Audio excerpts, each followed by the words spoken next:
Well, it's a live presentation, but I'm a virtual person, so no, thanks for the introduction. So today's talk is about fear of death.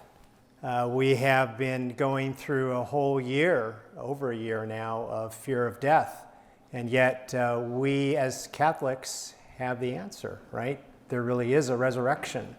We know we all die, but is there really a resurrection? So we're going to talk about that.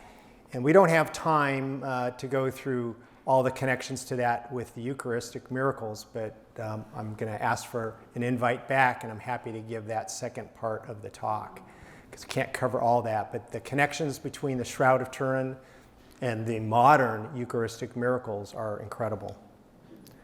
So this is a scene from a Fisherman's Wharf in San Francisco at the height of the pandemic, when everything was shut down. Like a science fiction movie scene. And here's the tents that we set up early on, because if you recall, early on this summer, we thought everyone was going to die from COVID, and so we were keeping people out of the emergency departments. Sadly, because the news media kept pounding that story, people are having their heart attacks and strokes at home, and so the damage keeps continuing. So during the pandemic, calls to the National Suicide Hotline increased by 900%. And this is data from, I think, June of last year. And that's on top of between 2005 and 2017, depression and anxiety amongst teens increased 52% and 63% amongst young adults. So we have all this great entertainment, we have all this great material stuff, but clearly people think that all there is in the world is the material world. There's nothing after you die. 2/3 of Catholics don't believe in the real presence. That's why we're in the state we're in right now. Currently, 1/3 of our young people suffer a major bout of anxiety before the age of 18. It's so much higher. And as Bill was saying, that's what got me into this. I noticed in my ER that I was seeing kids, with depression and suicide. I never saw anyone 9, 10, 11. And now with this dysphoria over gender, it's incredible. Teen suicides have increased 56% over the last decade. Teen homicides have increased by 23% over the same period. It's really why, John Paul II said, it's a culture of death. The modern culture is a culture of death. It's about a solution to everything is death. The environment's going bad, kill more people. 1999, 2006, states saw a 30% increase in suicides of young males and the elderly. So, is the Shroud of Turin evidence of the resurrection? And we're going to go through that. There's a multifactorial component to it, but we're going to explore that from a number of angles. So that's the question we're really going to ask. But I want to tie all these things back to the scriptural verses, because the truth is from God, right? And so if the world was created by God, eventually science will point to the truth. And in fact, science does point to truth, true science. So we know, and John 6, as we all know, points to the whole, that we are saved by Jesus with the resurrection. That this is the will of the Father who sent me, that I should lose nothing of them that was given to me, but I should raise them up on the last day. So either Jesus was a fraud, or he was telling the truth, right? So then, this is the will of the Father who sent me, that everyone who sees the Son, and notice this sees, it's frequently in the Bible, and yet, again, Jesus lived 2,000 years ago. Well, he left us the Shroud of Turin. God loves us so much. He left us relics of his resurrection, and that's why there's an increase of Eucharistic miracles in the 21st century. So there's the 1996 Eucharistic miracle in Buenos Aires in 1996 that Pope Francis oversaw slightly when he was in Buenos Aires, 2006 in Tixla, Mexico, 2008 in Sokolka, Poland, and then 2013 in Linica, Poland. And all these Eucharistic miracles are tied to the evidence on the shroud. God is saying, hey, this stuff is real. And we'll get into that a little bit but more probably later in another talk. He who sees me sees who sent me, John 12:45. And then, don't you love St. Paul? He says it like it is. For if the dead do not rise again, then neither has Christ risen again. If we have hope in Christ for this life only, then we are more miserable than all men. It's 1 Corinthians 15:19. I am the resurrection and the life, and he who believes in me, even if he dies, shall live. And everyone who lives and believes in me shall live. That's John 11:25-26. So again, either Jesus wasn't God or he was. And we live in this time of fear of death. We're afraid, but it's already been answered in the Bible, Matthew 10:28. Do not be afraid of those who kill the body, i.e. coronavirus, whatever, but are not able to kill the soul. Instead, fear him who is able to destroy both soul and body in hell. So if you give up your faith because you're so afraid of the coronavirus and apostatize, then you suffer the real death, the eternal death. So, and again, God's in charge of our lives. And as a doctor in emergency medicine, I see that all the time. I see people that, quote unquote, it's a miracle happened where they should have died but didn't. And so it mentions this in the Bible. This is again in Matthew 10. So are not 2 sparrows sold for a small coin? And yet not one of them will fall to the ground without your Father. That's in 29. Even the hairs of your head have been numbered. That's 30. Therefore do not be afraid. You are worth more than many sparrows. So again, what's Jesus saying to us now? He's saying, I'm in charge of when you live or die. Right? We know that the whole of creation has been groaning with labor pains together until now, and not only with creation, but for ourselves, who have the first fruits of the Spirit, grown inwardly as we wait for adoption as sons and redemption of our bodies, which is a novel idea to the first century Jewish people. For the hope we are saved, and that's in Romans 8:22-24. So we have a crisis of truth. Cardinal Ratzinger then became Pope Benedict XVI, called it the dictatorship of relativism. We don't know what the truth is. And if you recall, the first relativist is Pontius Pilate. Because remember, when he's interviewing Jesus, he says, are you a king? For this I was born. For this I came into the world, so that I may offer testimony to the truth. That's why he came into the world, to offer the truth. He is the truth and the light. And we'll see that the light also is related to the resurrection. He truly is the light, both literally and figuratively. And that's in John 18:37. And then Pontius Pilate's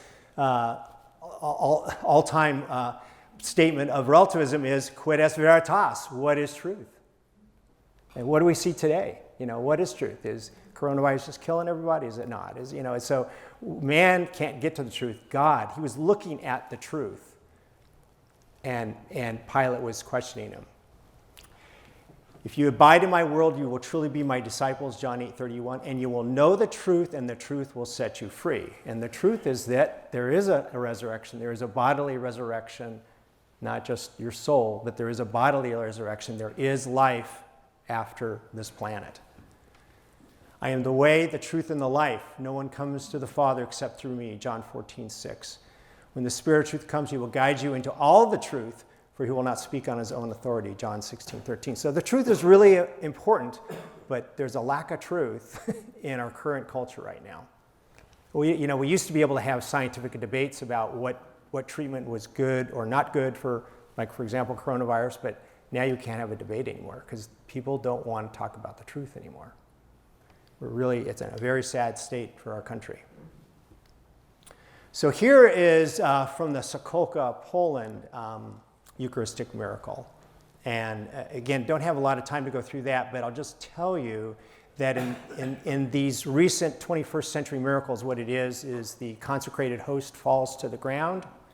They put it in water, and weeks later or months later or whatever, they notice a red spot. That red spot grows and stays there, and then they analyze it, in modern era by medical schools, forensic pathologists, and it's type AB blood, which is on the Shroud of Turin, and it's heart tissue. And it's living heart tissue, which has white cells in the walls of the ventricle. And white cells only live outside the body for 30 minutes. Stuff is real. Just because it's not part of the material world doesn't mean.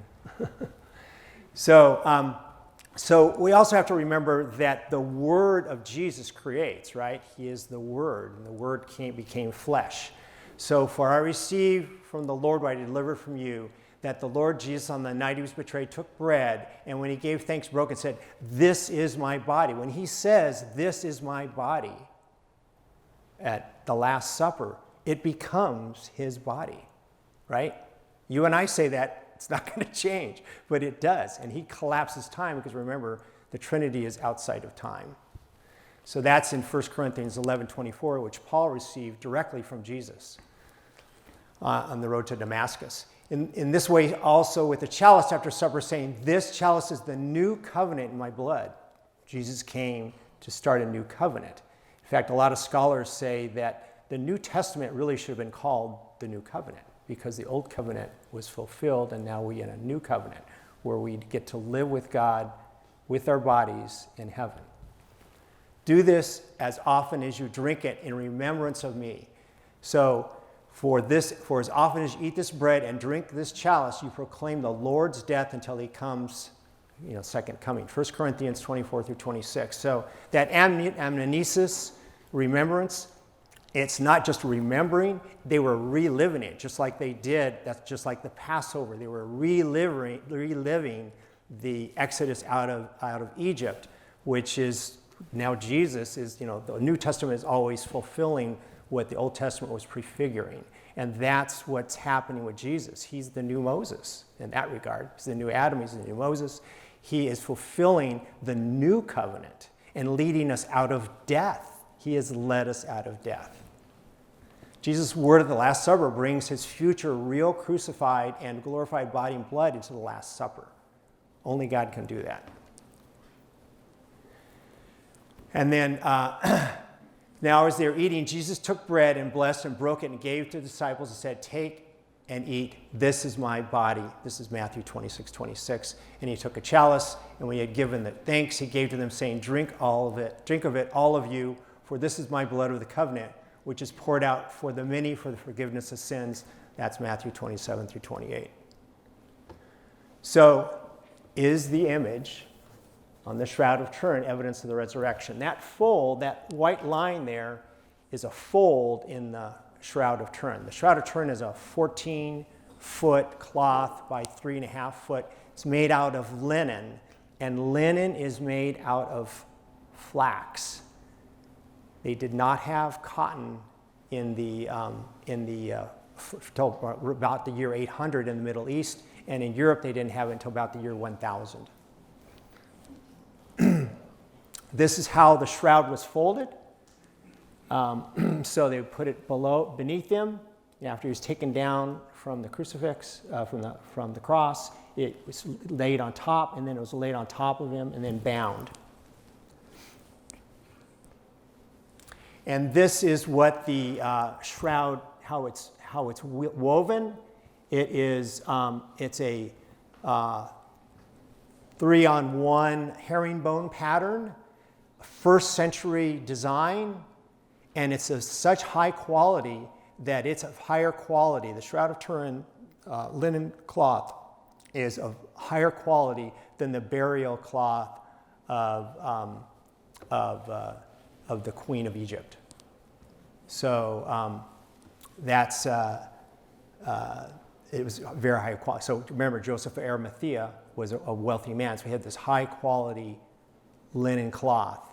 So Cleopatra's burial garment was less quality than this.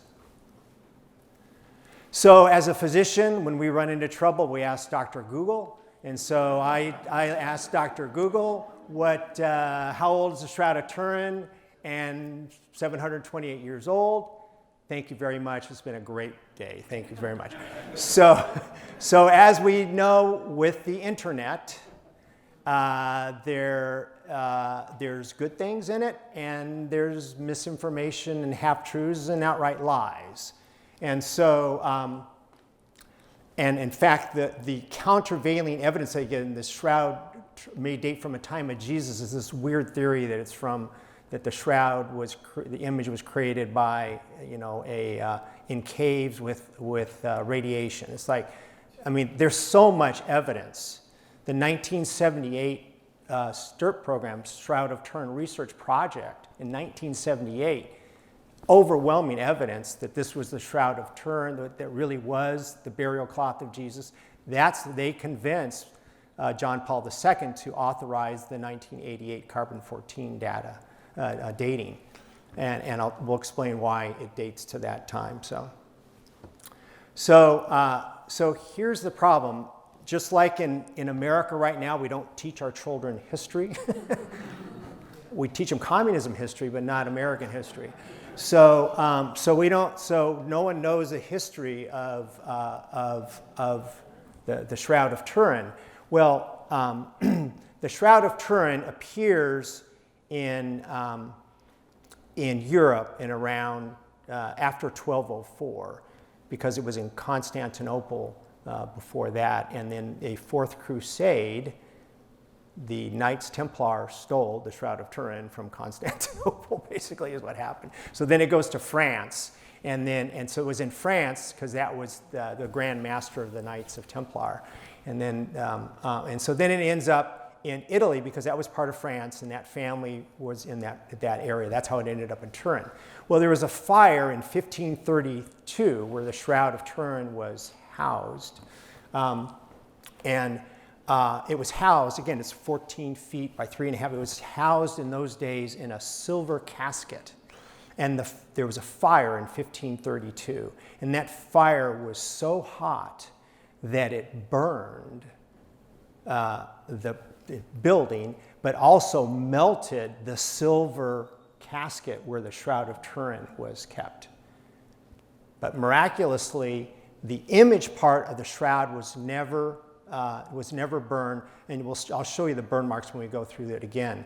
We'll show you where the burn marks, but it's not on the image part.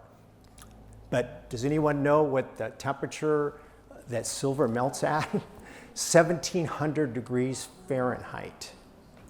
And so it's a miracle it didn't burn up in the flames. But the second thing that happened is they doused it with water, tons of water to put it out, and the image didn't move, which again proves it's not a scorch, it's a dye or a paint, because if you throw water on the Mona Lisa, it moves, right? It smudges. This image didn't smudge. So they knew there was something up. And they also found records from the Poor Clare religious order that they repaired the Shroud of Turin in 1534. So no wonder the Shroud of Turin dates to that, but it even gets better.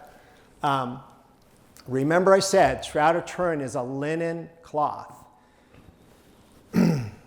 So when they went back and got the 3 samples from the 3 labs where they did the carbon-14 analysis, they did a chemical analysis and they did microscopic analysis, and they realized there were cotton fibers. Again, remember, the shroud is a linen garment. This was the repair area. And they also saw dyes and glue. So they took it from an area that had been involved in the fire. And of course, it got all that carbon-14 from the 1500s and had been exposed for centuries anyway, off and on, which we'll get through in a little bit. So they dated it from there. And what's also interesting is when the STIRP, the Shroud of Turin Research Project, which a lot of eminent scientists went to, and we'll get through some of their evidence in a minute, they were going to sample it from 6 different sites. Well, the Italians, they decided, hey, we know better what to do with the Shroud of Turin. We're going to take it from this area over here, and we're going to take it just in this one area, not the 6 different areas. And that's what happened. So they took it from the area that had been burned in the fire. I'm part Italian, so I can do that. So these are some of the original photographs from Vernon Miller, who took these high quality photographs in 1978.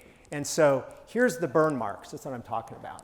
Okay, and here's the image part, and you can see that the image didn't get burned, but the outside did, and basically the area where they took the samples is way out here, way on a corner, basically, is where they took the samples from.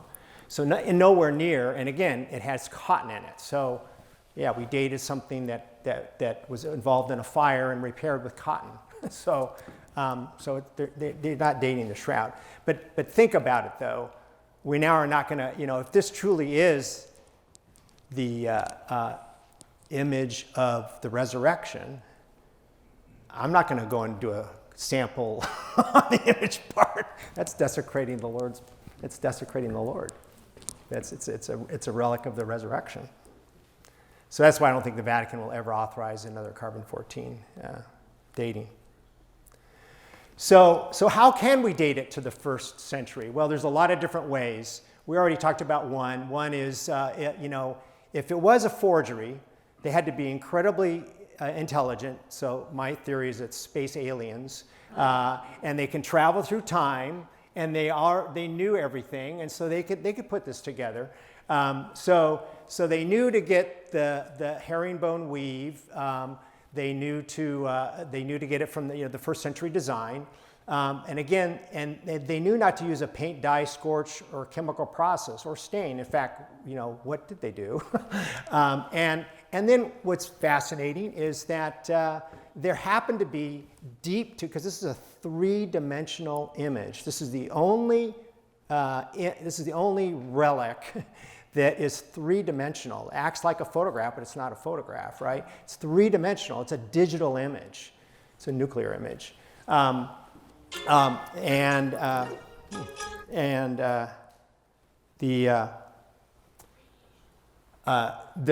Roman leptons underneath his eyes, because as he's ascending, we'll go through that. As he's ascending, it's taking 3-dimensional, so it's underneath the image. We'll show you that in a second.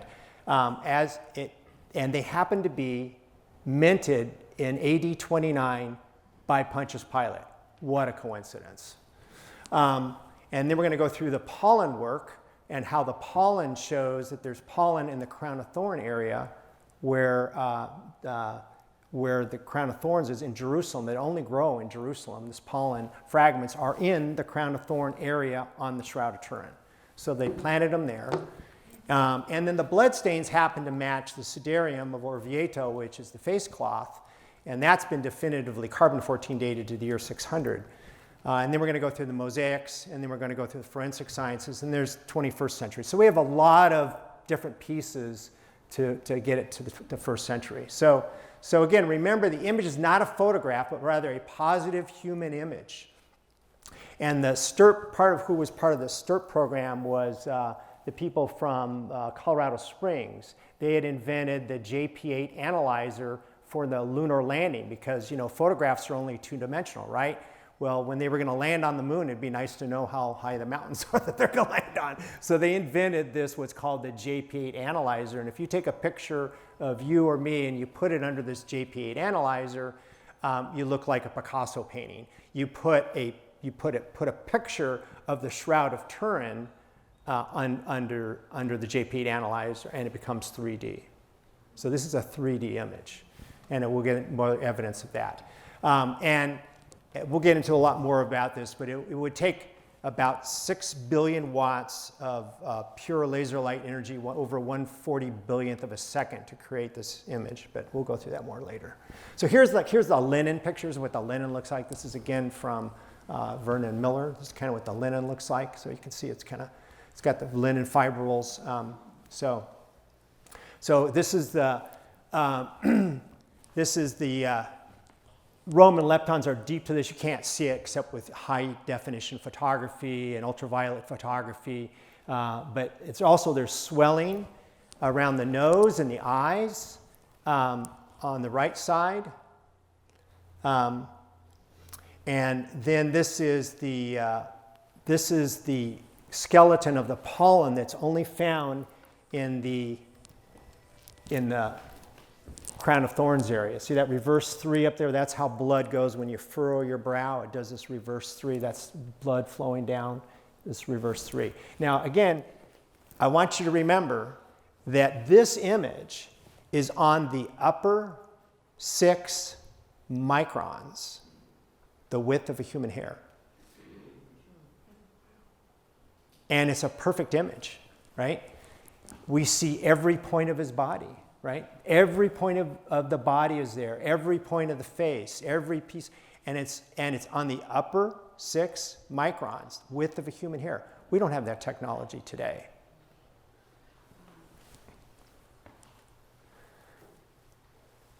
So the Sudarium of Oviedo is good. So remember in John 20, 6 through 7, Peter saw the linen cloths lying and the napkin, Sudarium, which had been on his head. This is what they would do, because it was all bloody from what happened. They put the face cloth over it, and then they would do the Shroud of Turin. So they roll, and it's rolled up in a separate place. That's why it's mentioned in the Bible. Everything in the Bible is there for a reason, right? That's why it's in the Bible. It's type AB blood on both the Sudarium and the Shroud of Turin. And here's these space aliens are incredibly clever. There's 120 matches, bloodstained matches on the Sudarium and the face on the Shroud of Turin. So these 2 pieces of cloth, of linen, were on the same face. And now they're hundreds of miles away. Oviedo is in Spain, Shroud of Turin's in Turin. So they were on the same person at some point in time. And again, the Shroud of the Oviedo Sudarium has been dated back to 600 with carbon-14 dating. Remember, a lot of this dating is Christianity. We Catholics were under persecution for the first 300 years, right? So they had to hide everything. And so for 300 years, everything was hidden. And then the Muslims come around in year 600. And so there's a lot of time where everything was hidden, and there's not a lot of written passages about where it was. So here's the bloodstains on the Sudarium, and they match perfectly with computer technology. They match perfectly the bloodstains on the Shroud of Turin. So this is one of my favorite things. This kind of shows where the Shroud of Turin is. So you may not be able to see it in the back, but these are the faces, these are icons that were made, paintings and icons and mosaics and coins and you can see that prior to 525, the portrait of Jesus is what it was called. Prior to 525, they had these whimsical drawings of Jesus. They didn't realize he looked like a rabbi. They didn't know he had a beard. They didn't know he had the long hair. There's also on the face, there's a phylactery mark. He was dressed like a rabbi. And so they didn't know that. But they saw these people are all taking artistry from the same Shroud of Turin.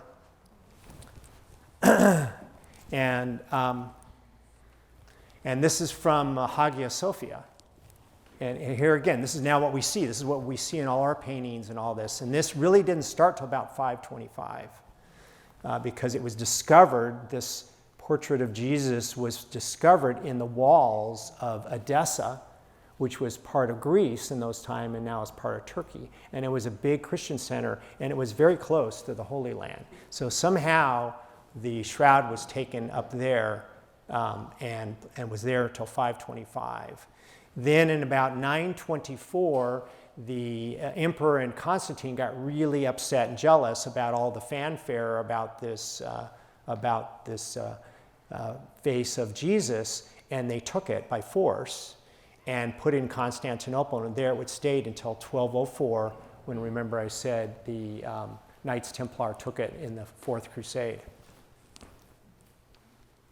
So again, this fold on the Shroud of Turin is another important point to see. And here's a coin, 692 Justinian II Emperor coin, that has a fold in its feature on the coin. So the artist, it was clearly looking at the Shroud of Turin. So this is all to get it dated back to closer to the 1st century.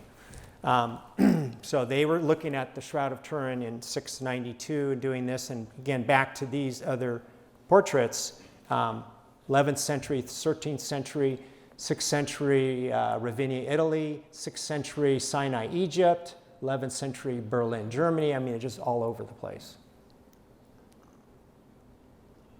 Across time and space. And then here is the Hungarian Prayer Codex was made in about 1192 to 1195.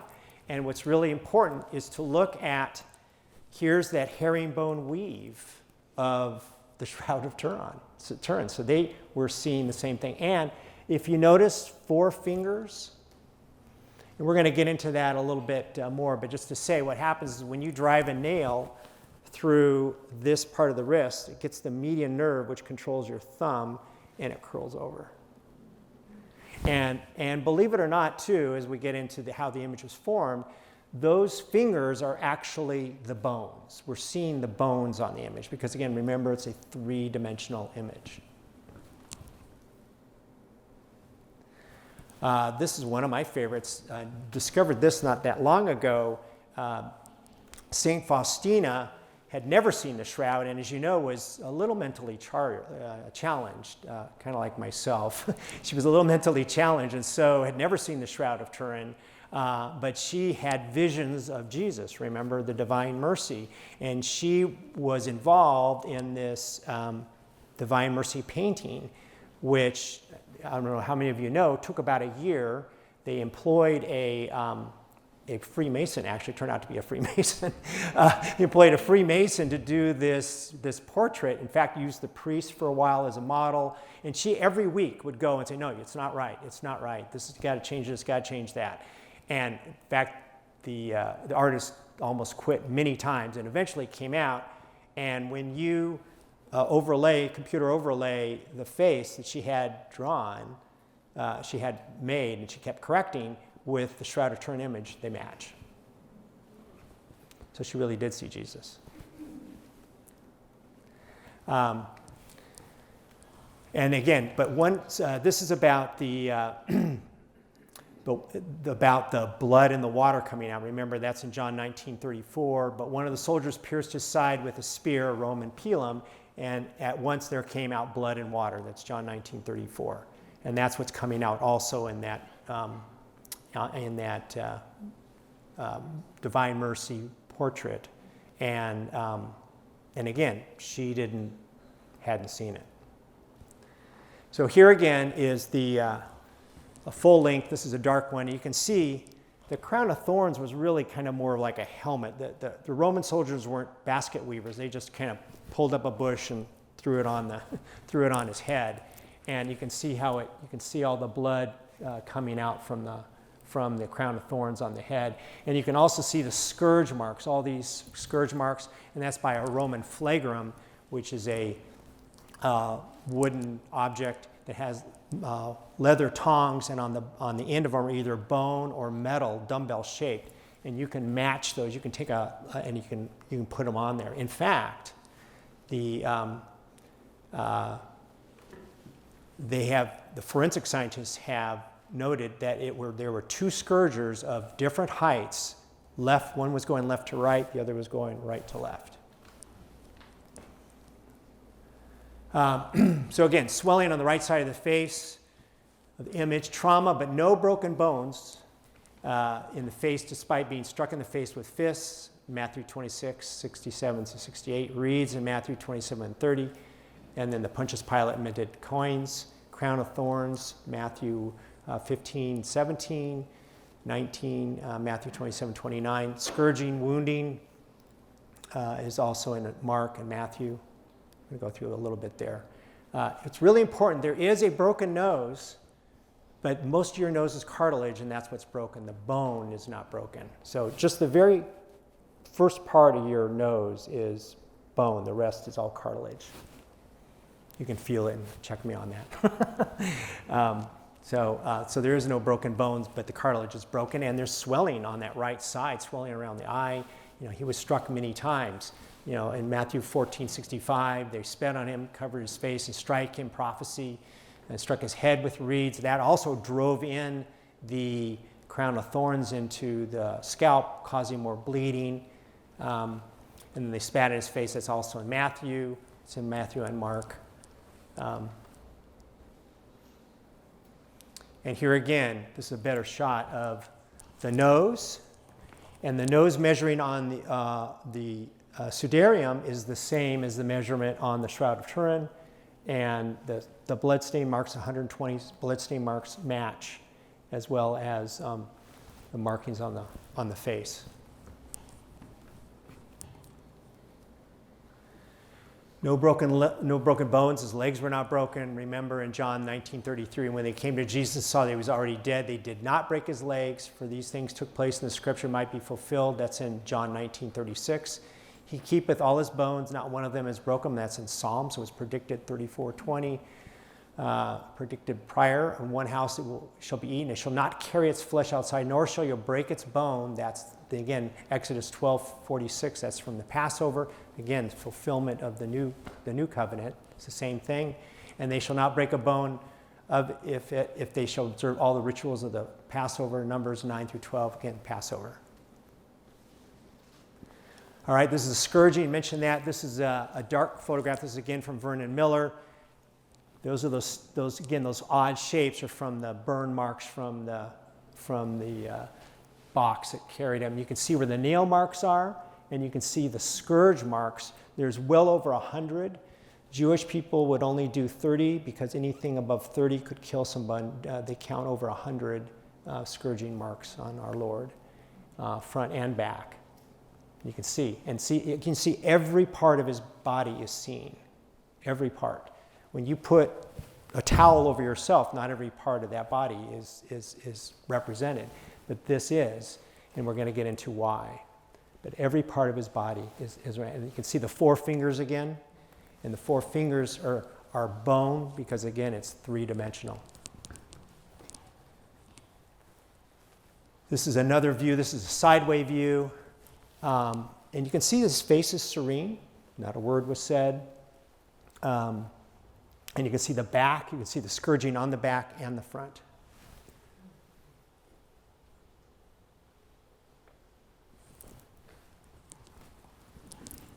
He did suffer the passion. And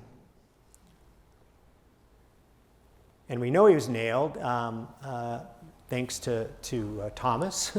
Unless I see the hands and prints of the nails and place my finger in the mark of the nails and place my hand in his side, I will not believe. John 20:25. And then Jesus said to Thomas, put your finger here and see my hands, and put out your hand and place it at my side. That's where the Roman pilum is, the lance that pierced his side. That's in John 20:27. And then he says, my Lord and my God. So he recognized it then. And that's really all of us, right? He got to see the Lord, and we get to see the Lord. But we have free will, and we either can believe or not believe, because there's always left doubt of doubt. Having canceled the bond that stood against us with legal demands, thus he set aside, nailing it to the cross. Colossians 2:13-14. And they even have found, it's hard to find nails, but they found nails, and they found a nail, and they can actually see a nail in the image now with higher definition photography. They can see one of the nails, that image there. And they've even found one that was driven through the calcaneus, which is why the bones of the feet were held together too. And again, that was unusual. They used rope. So in AD 70, when they wiped out the Jewish Jerusalem in AD 70, they didn't use nails. They used leather thongs and a rope. So here's that. Now we're going to go into the medical forensic image, that the image is the male Jewish rabbi crucified exactly as depicted in the Bible, the forensic evidence. So the heart is pierced, blood and water. So you get either whether it's pleural fluid or pericardial fluid, you get what's serum, which appears as water, and then there's blood that's deeper to it. But one of the soldiers pierced his side with a spear, and at once came out blood and water, John 19:34, as we said. And then another scripture says they shall look on him what they have pierced, and that's in John 19:37, and referring to Isaiah 53:5. But he himself was wounded because of our iniquities. He was bruised because of our wickedness. The disciple of our peace was upon him, and by his wounds we are healed, 53:5. He was offered up because it was his own will, and he did not open his mouth. And he will be led like a sheep to the slaughter, and he will be made mute like a lamb before the shearer, for he will not open his mouth, Isaiah 53:7. We already did this, nails in the hands and the feet, no broken bones. And again, you can't put a nail here in the middle of the hand because it won't support the weight. And in first century Judaism, they didn't have a word for wrist, so they just considered this whole thing the hand, and that's why they don't say it was in the wrist. But it's basically right here where we said the median nerve is that you hit, and that folds the thumb over. And this is what's also important for forensic. Remember, there shall be no decay, and rigor mortis only lasts 48 hours plus or minus. And all the forensic scientists that have analyzed this, they all agree it's in a state of rigor mortis. There's no decay. So again, blood and water. So you can see that stain up on the right hand side. That's where the lance was pierced.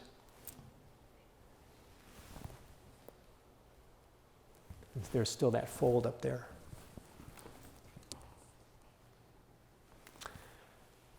Same thing, this is just a vertical, horizontal view. And you can see again, you can see the three-dimensional, you can see the back, how much scourging he had, how much he suffered on the back. And here's what's also interesting is that, remember in Luke 22:44 about sweating blood, right? That's a rare condition, we'll go through that in a second. Also, there's a shoulder injury. Noted by the forensic pathologists, and that's, that he carried the cross. That's in John 19:17. His knees are injured from falling. Remember, he fell 3 times. His knees are injured. So that matches with Matthew 27:20-30. So it perfectly matches what's at the biblical account. And we mentioned this before. It's type AB blood in the Shroud and Eucharistic miracles. There was extreme blood loss. Bilirubin in the blood, which is a sign of extreme stress.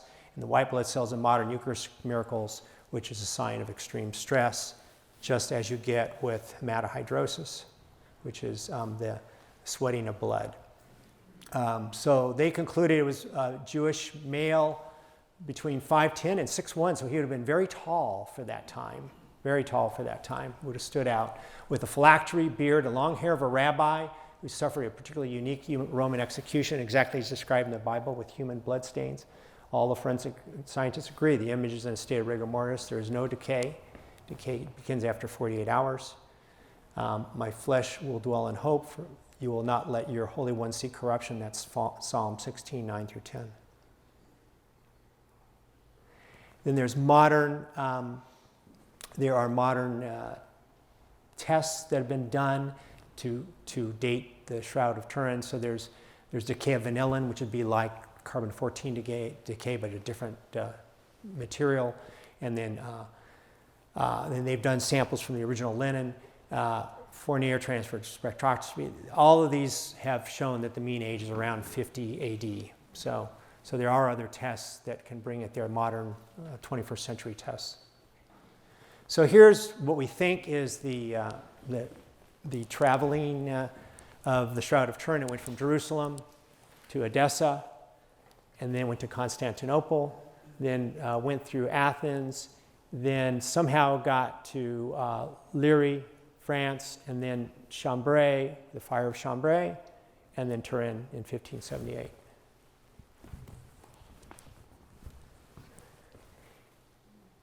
Here is a 3D image that you can get, because it is a 3D image, so you can create, and there's there's where the Roman pilum is on the right side. There's where the wrist wounds are. There's some scourge marks. There's the beard, long hair.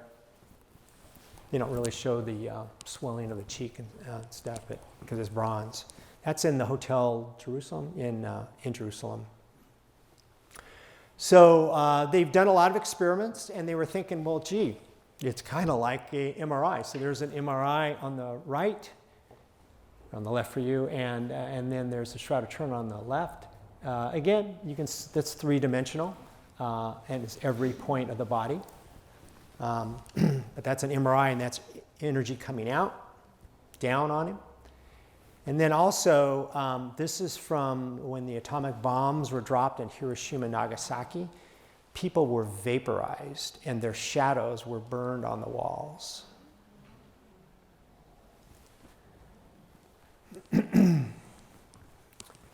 So remember, we said it's the upper 6 microns, which is the width of a human hair, on the flax fibrils.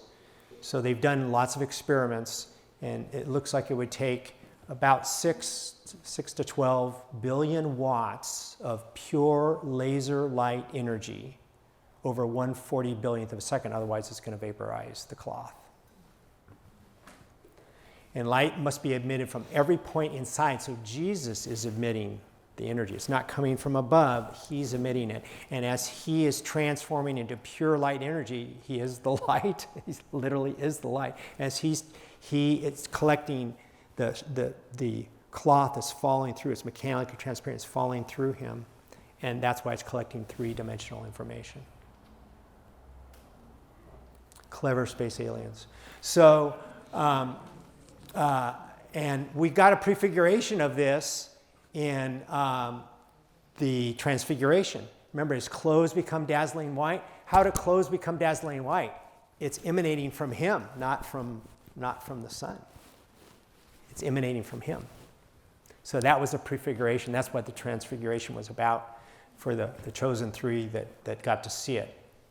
They still had trouble afterwards anyway, just like us. But the body must be mechanically transparent as it's going through. So again, it's a perfect 3D image. This was verified at Los Alamos lab. I mean, these are top-notch scientists that have validated all this. You're just never going to hear it on CNN or Google or whatever. I wonder why.